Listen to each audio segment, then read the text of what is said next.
মহাদেৱ প্ৰভু, হৰ হৰ মহাদেৱ প্ৰভু, হৰ হৰ মহাদেৱ।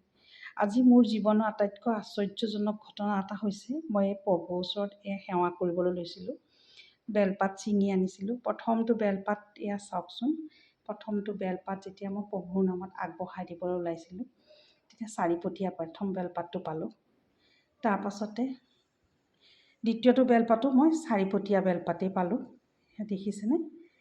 মই একে আচৰিত, সেইবাবে মই সকলোকে দেখাইছোঁ। আৰু ৩ নম্বৰ বেলপাতটো যেতিয়া মই আগবঢ়াই দিছোঁ, এইটো 5পতীয়া বেলপাতটো। সেইবাবে মই ভাবিছোঁ আজি মোৰ জীৱনৰ আটাইতকৈ আচৰিত, আৰু মই কঁপি গৈছোঁ মানুহগৰাকী। মই মোৰ থাপনাতে, মই মন্দিৰত নহয়, মানে মোৰ ঘৰৰ বাংলো থাপনাতে এয়া মই তেওঁৰ চৰণত এয়া আগবঢ়াইছিলোঁ। আৰু প্ৰথমটো সোমবাৰত মোৰ মানুহজনে যেতিয়া চলাইছিল, মানে আমি মন্দিৰত গৈছিলোঁ, মন্দিৰত দিওঁতে তেওঁ এয়া চাৰিপতীয়া পাইছিল, আৰু মই দেখিয়ে লৰালৰিকৈ আহি পেলাই ফ্ৰেম কৰি দিছিলোঁ।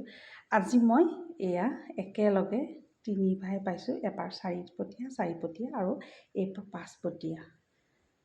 এয়া কেনে সকলোকে দেখালোঁ। আৰু